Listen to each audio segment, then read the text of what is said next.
이 연로한 나이에 사도 바울은 자신의 때가 다 되었음을 직감하고 이렇게 쓰지 않았습니까? 나는 선한 싸움을 싸우고 달려갈 길을 마치고 믿음을 지켰다라는 엄청난 고백을 합니다. 이분이 참 겸손한 분이지 않습니까? 그런데 나는 선한 싸움을 싸우고 달려갈 길을 마치고 믿음을 지켰다라는 정말 주의 종으로 살아온 그 인생을 한마디로 요약하고 또 이제 결산을 하는 듯한 그 말씀을 남기는 것입니다. 먼저는 선한 싸움을 싸웠다라고 얘기를 합니다.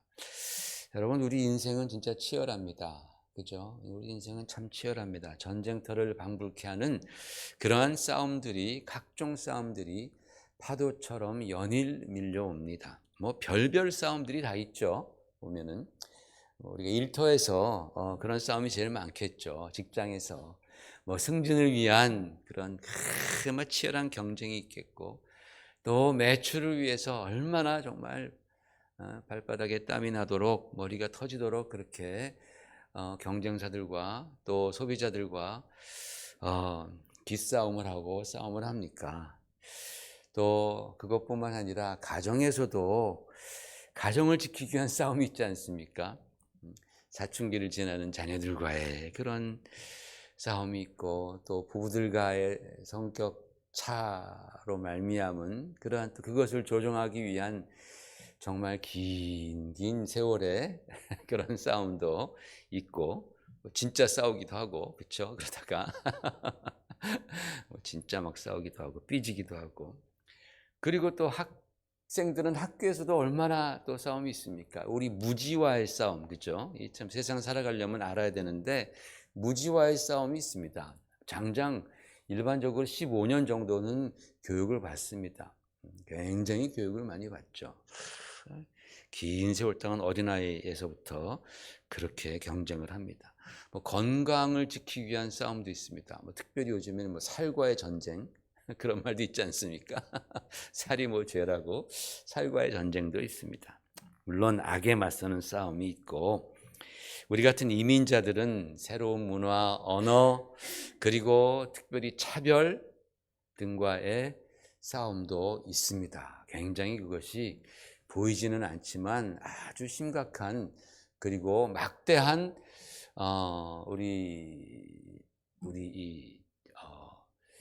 정신적인 타격을 주는 그런 싸움들을 우리뿐만 아니라 우리 자녀들도 싸워가고 있죠. 물론 영적 싸움도 있습니다.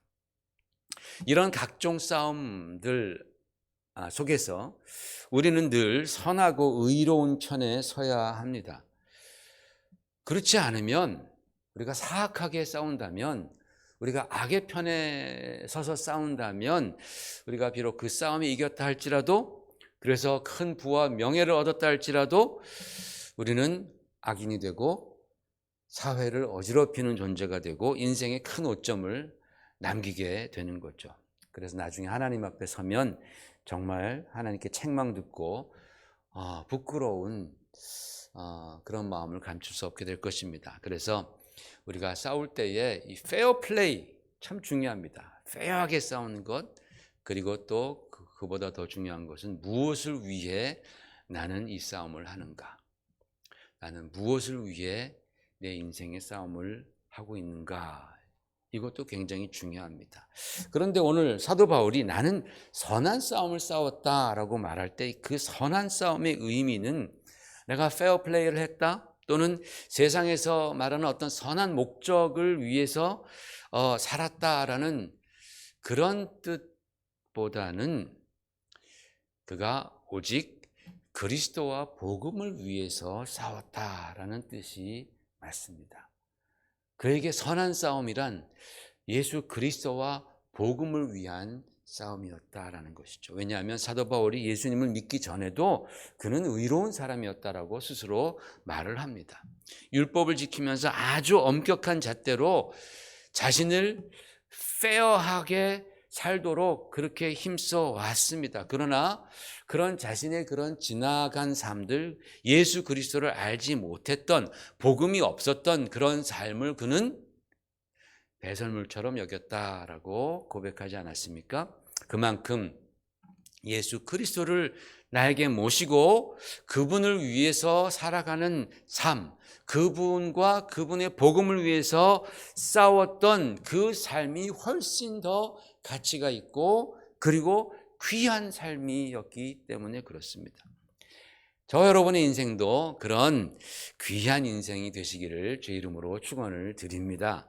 다른 인생의 여러 가지 많은 목적들, 선한 것들이 있지만은 그것보다도 더 선하고 귀한 것은 바로 우리 주 예수 그리스도와 그분의 복음을 위해서 살아가는 것이 가장 선한 삶이고 또 선한 싸움이다라고 사도 바울은 말씀하고 있기 때문입니다.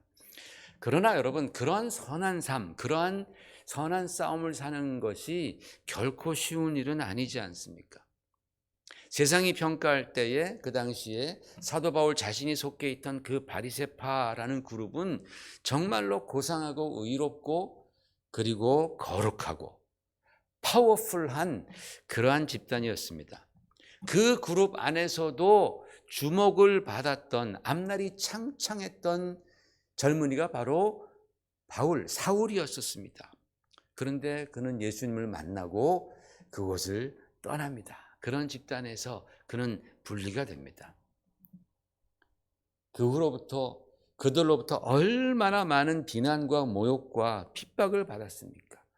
그 예수 그리스도와 복음을 위해서 살아간다라는 그 한 가지 이유 때문에 그는 정말 견딜 수 없는 그런 많은 핍박을 받았습니다. 그러나 사도 바울은 그러한 복음을 위한 선한 싸움을 피하지 않았습니다.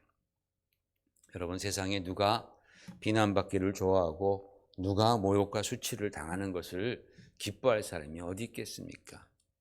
사도 바울도 마찬가지였었겠죠. 그래서 그는 복음을 위해 싸우는 그 선한 싸움 속에서도 언제나 두려운 마음이 그에게 있었다라고 누차 성경을 통해서 그는 고백했습니다. 그러나 그가 두려워하고 떨 때마다 주님께서는 그에게 다가가 바울아, 바울아, 두려워하지 마라. 내가 너와 함께 하고 있으니 그 선한 싸움을 계속하라 라고 격려해 주시면서 그를 붙들어 주셨습니다.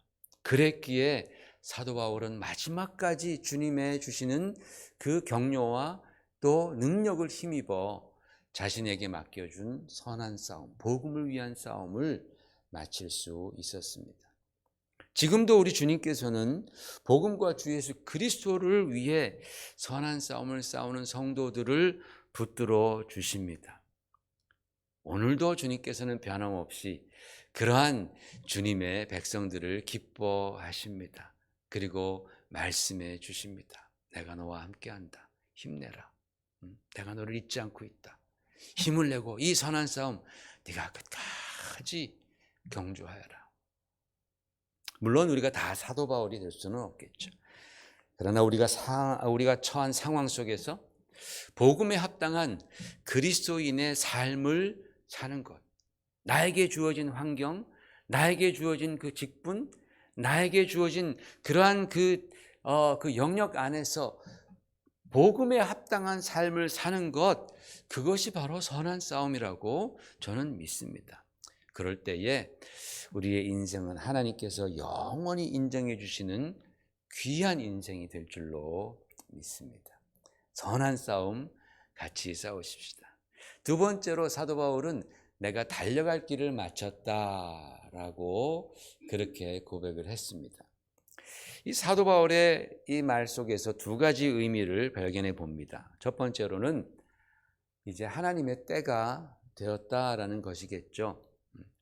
여러분, 사도 바울은 감옥에 있을 때에도 여전히 그의 마음속에는 복음에 대한 열정이 불타고 있었습니다. 해야 할 일들이 참 많다라고 그는 말을 합니다. 그런데 이제 하나님께서 그에게 이제 그만 쉬어라. 이제 그만 쉴 때가 되었다. 내려놓을 때가 되었노라 라고 말씀하시는 겁니다. 사도 바울은 그 주님의 말씀을 겸허하게 받아들였습니다. 여러분, 하나님의 사람들, 주의 종들을 가만히 보면요, 첫 번째 콜링에 굉장히 많은 중점을 둡니다. 내가 언제 이럴 때에 하나님께서 나를 부르셨다라는, 그죠? 거기에 굉장히 많은 중점을 두는데, 사실은 하나님의 사람들은 하나님의 이 마지막 콜링에도 민감해야 한다고 저는 믿습니다. 모세는 하나님의 마지막 콜링에 순종했습니다. 정말 자기의 숙명 같았던, 자기의 꿈이었던 그 가나안 땅, 그 가나안을 목전에 두었을 때에 하나님께서 그에게 마지막 콜링을 합니다. 들어가지 마라. 내 미션은 여기까지다. 하나님, 저 아직도 건강합니다. 하나님, 저 아직까지도 총명합니다. 하나님, 아직까지도 저 백성들 제가 필요합니다. 들어가지 마라. 여기까지다.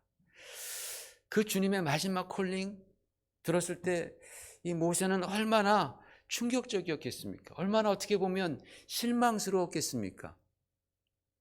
가나안 땅이 지척에 있는데, 저 요단강만 건너면 되는데, 지금 일사불란하게 내 명령이 다 움직이는데 하나님 하지 말라라는 거예요. 마지막 콜링이 떨어진 겁니다.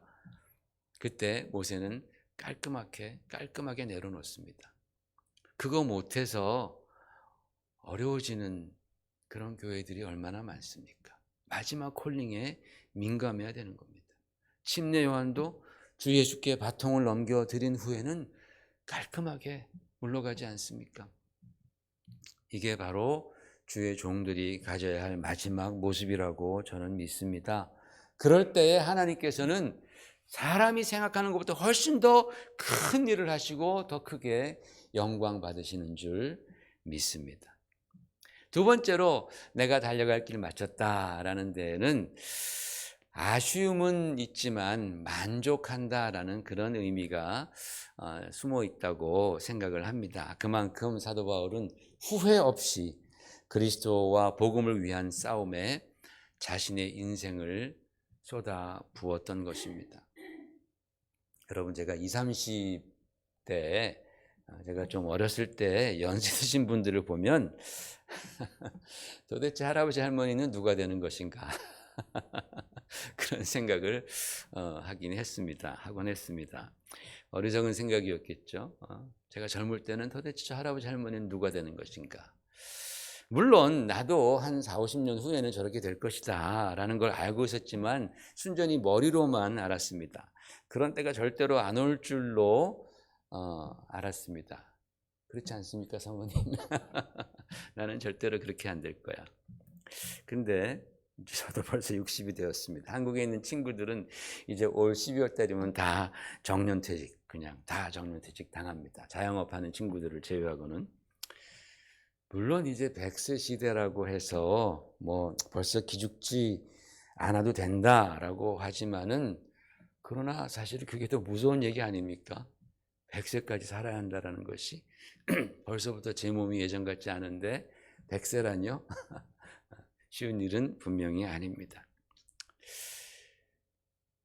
우리는 전도자의 고백이나 성경에서 전도서에 보면 그런 고백이 있지 않습니까? 내가 청년의 때 이제 나에게는 아무런 낙이 없다고 할 그때가 이르기 전에 창조주 하나님을 기억하라 라는 그 말씀이 있지 않습니까? 그런 전도자의 고백이나 또 사도 바울의 고백처럼 그때가 오기 전에, 나에게는 정말 아무런 낙이 없구나 라고 탄식하는 때가 오기 전에 우리는 뭘 해야 됩니까? 최선을 다해서 예수 그리스도 안에서 나에게 맡겨주신 그 달려갈 길, 여러분이 지금 달려가고 있는 그 길, 주님께서 여러분에게 맡겨주신 그 귀한 길, 가정이면 가정, 직장이면 직장, 사업이면 사업, 교회면 교회, 그 길을 정말 여러분이 후회 없이 달려가 마쳐야 될 줄로 믿습니다. 그럴 때에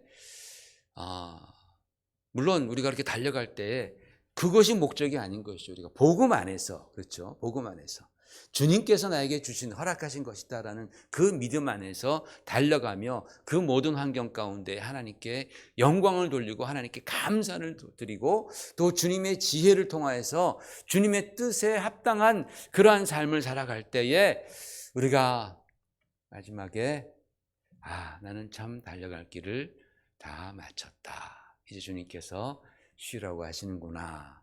기쁨으로 내려놓을 수 있게 될 줄로 믿습니다. 여러분이 바로 그러한 은혜와 축복을 받으시기를 예수 이름으로 축원을 드립니다. 마지막으로 사도 바울은 내가 뭘 했다 그랬습니까? 믿음을 지켰다. 여러분 이거 쉽지 않습니다. 세상이 너무 빨리 변합니다. 생각들이 너무나 빨리 변합니다. 문화도 빨리 변하고요. 세상의 가치관도 너무나 변하기 때문에 이런 변화가 무쌍한 시대를 살다 보면 내 생각도 내 신념도 변하게 됩니다. 우리 중에 그래도 난 아무리 그래도 내 신앙 안 변해 라고 장담할 수 있는 분이 얼마나 계시겠습니까? 여러분 솔로몬 아시지 않습니까? 솔로몬과 같은 지혜자도 그가 말년에는 그의 마음이 하나님을 떠났다라고 열왕기상 11장에 기록되어 있습니다. 분명히 기록되어 있습니다. 그가 말년에 그의 마음이 하나님을 떠났다. 다시 돌아왔다라는 말씀이 없어요. 그러고서 그냥 그가 죽어 장사되었다라는 씁쓸한 그의 마지막이 기록되어 있습니다. 여러분 솔로몬과 같은 하나님의 기뻐하시는 성전을 그렇게 지었던 분도 그의 마음이 말년에 여호와 하나님을 떠났다라고 하고 있는데 오늘 이 말씀을 기록하는 사도 바울도 이 말씀을 기록하면서 그 다음 절에 보면은 데마도 세상을 사랑하여 나를 버리고 떠나갔다라고 말을 합니다.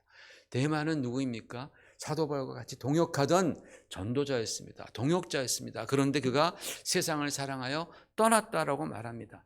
여러분 이렇게 믿음을 떠나고 주의 은혜를 떠난 사람들이 정말 안타깝지만 우리 주변에는 너무도 많이 있습니다. 그러나 여러분 정말 저와 여러분은 마지막까지 믿음을 지켜나가시기를 주의 이름으로 축원을 드립니다. 제가 우리 이 목사님을 가끔 신방에서 뵐 때마다 큰 감동이 있습니다. 목사님 지금 많은 것들을 잊으셨습니다. 그래서 기억을 잘 못하십니다. 그런데 목사님께 분명한 고백이 있어요. 언제나. 그 고백은 목사님 예수님 믿으시죠? 그러면 그럼 믿지. 너무나 확실하게 다른 건 다 잊으신 것 같은데 그것만은 너무나 확실하게 지난번에 만나서 기도해 주세요 그랬더니 하나님 감사합니다 라고 기도를 하시는 거예요. 제가 그 말씀을 보면서 목사님한테 남는 것이 있구나. 이게 어린아이와 같은 믿음이 남았구나. 주님은 어린아이와 같은 믿음 기뻐하시잖아요. 근데 그 믿음 그 모습을 보면서 얼마나 감격이 되는지 몰라요. 정말 감동스럽습니다. 나도 저렇게 되면 좋겠다. 나도 정말 인생의 마지막 순간에 누군가가 나한테 물어봤을 때에 예수님 믿으시죠? 그럼 예수님 믿지. 천국 가시죠? 그럼 내가 예수 믿고 천국 가지. 다른 거 내가 무슨 다 잊어버려도 그거 하나 내가 붙들고 싶다라는 그 마음이 생깁니다. 믿음을 지키시는 그 모습이 얼마나 감동적인지 모릅니다. 그런데 여러분 그 어린아이와 같은 믿음이 한순간에 생겼겠습니까? 그죠? 평생 선한 싸움 싸우시면서 그리고 참으로 정말 달려갈 길을 그렇게 최선 다해 달려가시니 믿음이 지켜지는 거죠. 믿음이 지켜지는 겁니다. 여러분 우리에게도 그런 어린아이와 같은 믿음이 있기를 주의 이름으로 축원을 드립니다. 여러분 이 믿음의 길이 말입니다. 많은 사람들이 가기에 쉬워 보여도 사실 개개인에게 있어서는 그 길이 사실은 개척자의 길입니다.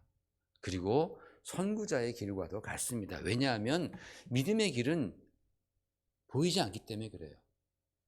다른 사람에게는 보였다 할지라도 그것이 나에게 똑같이 보이는 것이 아닙니다. 내 남편이 갔다고 해서 또는 내 부모님이 갔다고 해서 가셨다고 해서 그 길이 나에게 똑똑히 보이는 길이 아닙니다. 아무리 간증을 듣고 또 아무리 성경 지식을 쌓아도 내가 가기 위해서는 믿음으로 첫 발을 딛는 그러한 마음의 결단이 필요하고요. 개척자의 인내와 불굴의 용기 그리고 의지가 필요하고 선구자적인 비전이 필요합니다. 믿음은 그렇습니다. 남들이 갔다고 해서 쉬워 보이지만 절대로 그렇지 않습니다. 내가 가려고 하면 그것은 개척자의 길을 가는 것입니다. 하나님께서 우리들에게 모든 것을 다 한 번에 보여주시면 얼마나 좋고 쉽겠습니까?